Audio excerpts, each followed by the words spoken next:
చిత్తూరు జిల్లా పుంగనూరు మండల ప్రజా పరిషత్ కార్యాలయంలో జరగనున్న సర్వసభ్య సమావేశాన్ని వాయిదా వేయడం జరిగిందని ఎంపీడీఓ అబ్దుల్ రహీం తెలిపారు. 90 రోజులకు ఒకసారి జరగవలసిన సర్వసభ్య సమావేశంలో భాగంగా ఈ ఉదయం 10:30 గంటలకు ప్రారంభం కావాల్సిన సభ ప్రజాప్రతినిధులు హాజరు కాకపోవడంతో వాయిదా వేయడం జరిగిందని ఆయన వెల్లడించారు. కాగా సర్వసభ్య సమావేశాన్ని టీడీపీ శ్రేణులు అడ్డుకునేందుకు ఎంపీడీఓ కార్యాలయం వద్ద భారీగా చేరుకున్నారు. దాంతో కొంతసేపు అక్కడ ఉద్రిక్తత పరిస్థితి నెలకొంది.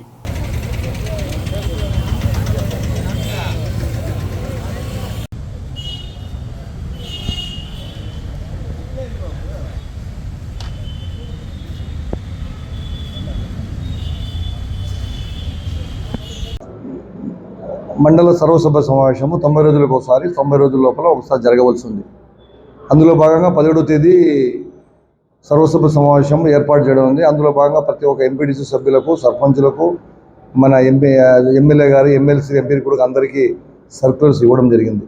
అందులో భాగంగా ఈరోజు 17వ తేదీ సమావేశం 10:30కి హాజరవడం జరిగింది. కానీ 11:30 వరకు కూడా ఏ సభ్యులకు ఒక్క సభ్యుడుగా గైరాజరైనందువలన, కోరం లేనందువలన, గైరాజరు మరి కోరం లేనందువలన సర్వసభ్య సమావేశాన్ని వాయిదా వేయడం అనేది.